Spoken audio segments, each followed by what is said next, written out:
Halo semua, kembali lagi di channel Ngomongin Film.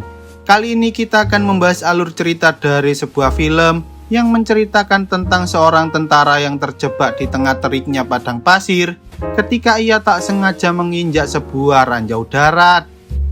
Dengan berbagai cara, ia berusaha memberanikan dirinya sendiri untuk bisa bertahan hidup. Tetapi tanpa disadari, satu persatu kejadian menakutkan mulai menghampiri dirinya, hingga ia sempat berpikir untuk menyerah saja dan mengakhiri hidupnya. Lalu apakah tentara ini bisa bertahan di tengah ganasnya padang pasir tersebut? Wes ra usah kesuwen, langsung saja kita masuk ke alur ceritanya.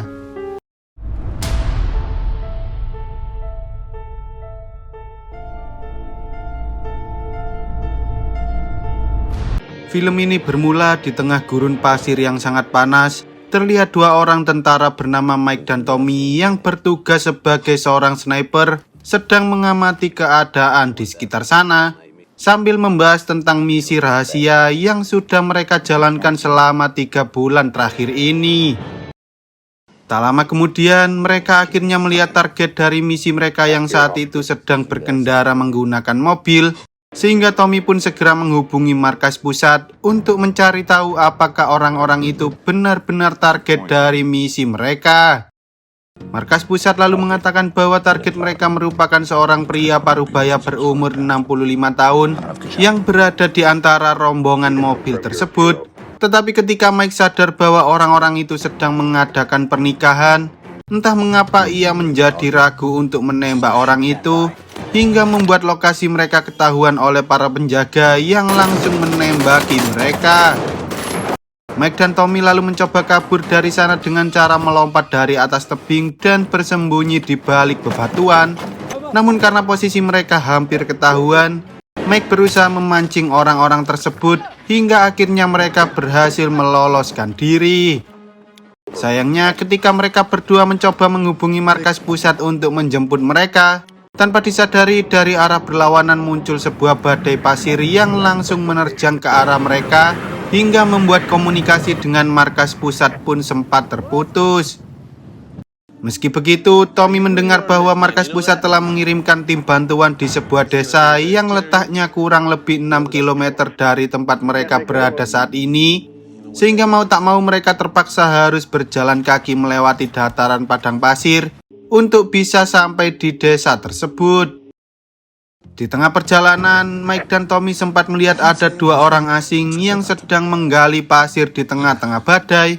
Tetapi tampaknya mereka berdua tak peduli dengan hal itu, dan mereka pun kembali melanjutkan perjalanan sambil mengamati keadaan yang ada di sekitar sana. Setelah berjalan cukup jauh, Mike menemukan sebuah pelang misterius dengan gambar tengkorak, yang mana hal itu membuat dirinya teringat dengan beberapa berita yang mengatakan bahwa musuh telah menebarkan 33 juta ranjau darat di seluruh dataran gurun pasir itu. Mendengar perkataan Mike, Tommy pun mengatakan bahwa para musuh sengaja membuat pelang dan menyebarkan beberapa berita hoax, karena hal ini merupakan salah satu cara musuh untuk menakut-nakuti para tentara agar para tentara tak mengusik bisnis mereka. Meski Mike sempat ragu, ia tampaknya tak punya pilihan lain selain melanjutkan perjalanannya, karena jika mereka tetap berada di sana, para pasukan musuh pasti akan segera mengetahui keberadaan mereka. Singkat cerita, ketika Mike dan Tommy hampir tiba di desa yang mereka tuju, tanpa disadari Tommy justru tak sengaja menginjak sebuah ranjau darat hingga membuat kedua kakinya hancur tak tersisa. Bahkan tubuhnya juga mengalami luka yang cukup parah. Sayangnya karena Mike merasa bahwa ia juga sedang menginjak sebuah ranjau darat, ia pun tak bisa membantu Tommy begitu saja, sehingga ia berusaha menenangkan Tommy sambil mengarahkannya untuk melakukan pertolongan pertama pada dirinya sendiri. Tak hanya itu, ia juga meminta agar Tommy segera menghubungi markas pusat untuk mengirimkan bantuan pada mereka. Namun karena pikiran Tommy saat itu sedang kacau, ia justru menembak dirinya sendiri, yang mana hal itu membuat Mike sangat sedih karena ia sudah menganggap Tommy sebagai sahabatnya. Meski begitu, Mike tak ingin mengalami kejadian yang sama seperti Tommy, Sehingga dengan hati-hati ia mencoba berlutut untuk mengecek apakah di sana benar-benar ada ranjau. Dan sepertinya dugaan Mike benar karena ia menemukan sesuatu di balik kakinya itu. Mike lalu mencoba mengambil tas milik Tommy yang berisi radio dengan barang-barang seadanya. Dan setelah ia berhasil mengambil tas tersebut, ia pun berniat untuk meminta bantuan pada markas pusat. Tetapi karena baterai radionya habis, Mike terpaksa harus menunggu terlebih dahulu sambil mengecas baterainya menggunakan cahaya matahari. Selama berada di sana, Mike sempat mengecek barang-barang apa saja yang bisa ia gunakan untuk bertahan hidup. Dan ketika baterainya sudah terisi penuh, ia pun mencoba menghubungi markas pusat hingga akhirnya ia berhasil berkomunikasi serta memberikan informasi terkait keadaannya yang saat ini sedang terjebak di tengah-tengah ladang ranjau.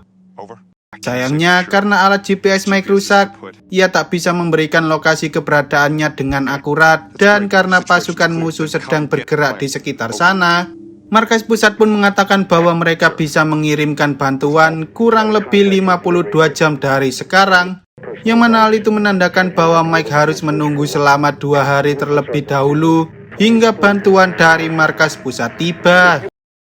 Mendengar hal itu, Mike tak punya pilihan lain selain harus bertahan hidup di tengah padang pasir yang sangat panas tersebut. Tetapi tampaknya keberuntungan tidak berpihak pada Mike, karena tak lama kemudian muncul sebuah badai pasir yang mengarah ke sana, sehingga Mike harus bertahan dari badai pasir sambil menahan tubuhnya dengan sekuat tenaga agar ia tak memicu ledakan dari ranjau yang ada di bawah kakinya. Singkat cerita, setelah badai pasir itu lewat, Mike menyadari bahwa hempasan dari badai pasir membuat tubuh Tommy terseret ke arah dirinya. Dan tak hanya itu, ternyata tas berisi radio milik Tommy juga sempat terseret cukup jauh, sehingga Mike pun hanya bisa pasrah sambil menunggu bantuan dari markas pusat tiba. Panasnya terik matahari membuat pikiran Mike semakin kacau, bahkan ia sempat berpikir untuk mengakhiri hidupnya sendiri. Namun ketika ia melihat ada seseorang, sebut saja Ahmad, yang berjalan di dekat sana, ia pun berusaha mengusir Ahmad sambil memperingatkan bahwa di sekitar sana terdapat banyak ranjau darat yang dapat meledak seketika.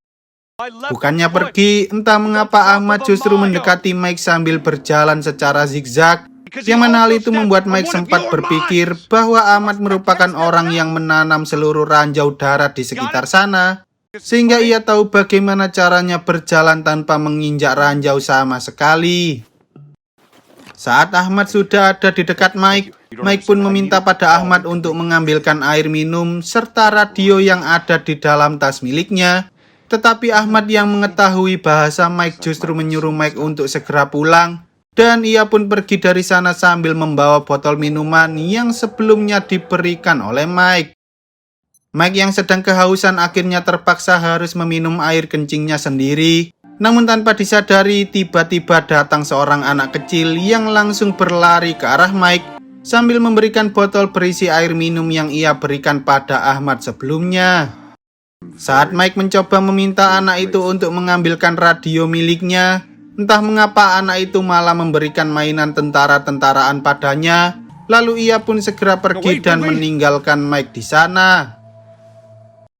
Singkat cerita, ketika hari mulai malam, Mike pun berusaha membuat sebuah api unggun untuk dijadikan sebagai penerangan, sambil melihat beberapa foto tentang ia dan kekasihnya, yang mana hal itu membuat Mike kembali mendapatkan kepercayaan diri untuk bisa keluar dari padang pasir ini hidup-hidup, agar ia bisa bertemu dengan kekasihnya lagi.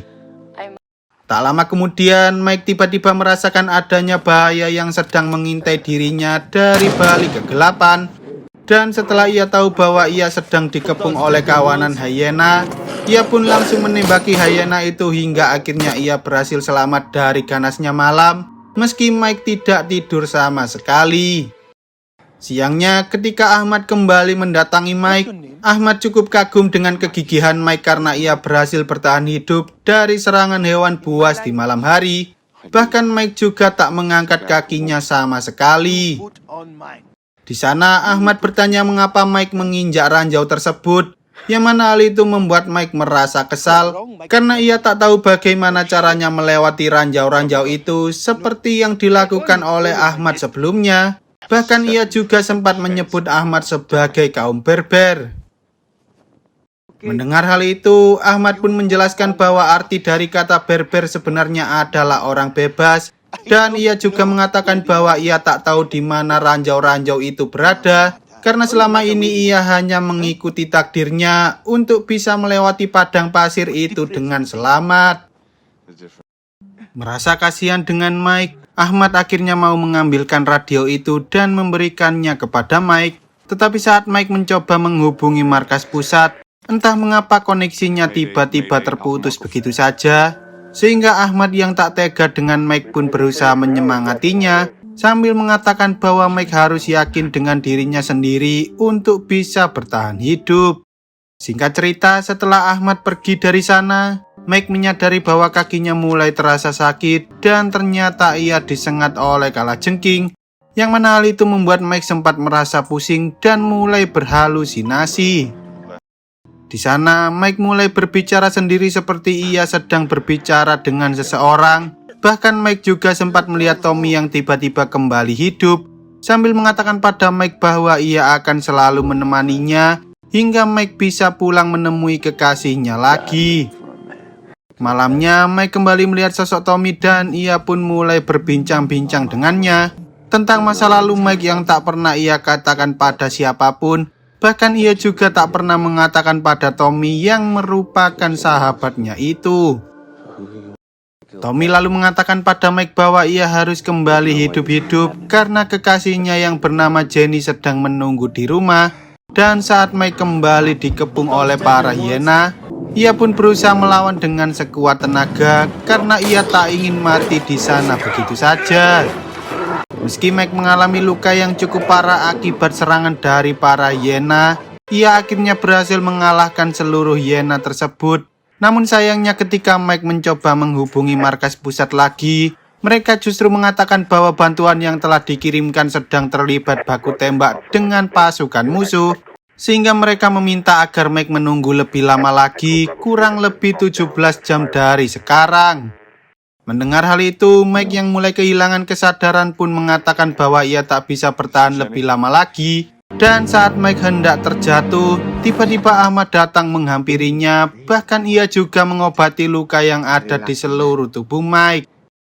Di sana, Ahmad menceritakan pada Mike bahwa dulu ia juga pernah mengalami hal yang sama seperti Mike, yaitu terkena ranjau darat, hingga membuat salah satu kakinya hancur dan ia pun mengganti kaki itu dengan kaki palsu yang terbuat dari kayu.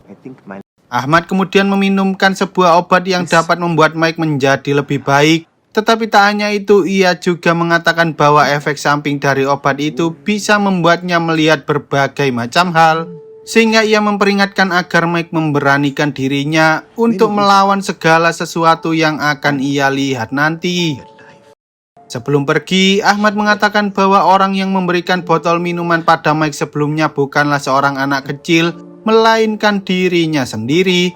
Dan anak kecil yang Mike lihat merupakan anak dari Ahmad yang sudah meninggal dunia, karena dulu Ahmad sedang bersama putrinya saat ia terkena ledakan ranjau. Beberapa menit setelah Mike meminum obat tersebut, ia pun mulai melihat kejadian yang sangat aneh di mana di sana tiba-tiba muncul sebuah pintu misterius. Dan saat Mike mencoba membukanya, entah mengapa ia justru kembali mengingat masa lalu tentang ayahnya yang suka berbuat kasar terhadap dirinya dan juga ibunya. Kekerasan yang sering dialami oleh Mike membuat ia tumbuh menjadi seorang pria yang suka berbuat kasar. Bahkan ia pernah melawan sekumpulan para tentara, gara-gara para tentara itu mencoba menggoda pelayan bar yang kini menjadi kekasihnya itu. Namun semenjak Mike kehilangan ibunya, ia akhirnya memutuskan bahwa ia tak ingin menjadi seperti ayahnya. Dan sejak saat itu ia pun mulai membangun hubungan dengan Jenny, sebelum akhirnya ia dikirim untuk menjalankan misi di padang pasir tersebut. Singkat cerita, ketika Mike terbangun dari halusinasinya, entah mengapa tiba-tiba ia melihat sosok ayahnya yang mulai berjalan menghampiri dirinya. Namun karena Mike tak ingin termakan oleh ketakutan yang ada di masa lalu, ia pun berusaha untuk melawan ketakutan terhadap ayahnya sendiri. Tanpa disadari, ternyata sosok ayahnya itu datang bukan untuk menyakiti Mike, melainkan ayahnya justru mengatakan bahwa ia sangat bangga karena Mike mampu merubah kepribadiannya menjadi seorang pria yang lebih baik, bukan seperti ayahnya yang suka berbuat kasar itu. Lalu ketika Mike mencoba berjalan untuk mengambil suar, betapa terkejut dirinya karena ranjau yang ada di bawah kakinya itu tidak meledak. Dan setelah Mike menggali pasir tersebut, ternyata benda yang ia injak selama ini bukanlah sebuah ranjau, melainkan hanya sebuah kaleng yang berisi mainan tentara-tentaraan, seperti yang diberikan oleh anaknya Ahmad sebelumnya. Melihat hal itu, Mike pun merasa sangat lega karena ia berhasil bertahan hidup. Tetapi di sisi lain ia juga merasa sangat sedih karena sejak awal jika ia mau memberanikan dirinya, ia pasti bisa menyelamatkan nyawa sahabatnya si Tommy dengan cara membawanya ke desa terdekat. Beberapa bulan kemudian, setelah Mike berhasil menyelesaikan misi dan kembali ke negara asalnya, ia pun tak ingin menyia-nyiakan waktu lagi dengan langsung melamar kekasihnya itu. Lalu film pun tamat. Okelah, sekian dulu untuk video kali ini. Semoga kalian semua terhibur. Jangan lupa untuk support channel ini dengan cara klik tombol subscribe lalu nyalakan loncengnya, agar kalian tidak ketinggalan dengan video-video terbaru dari channel ini. See you on the next video dan sampai jumpa.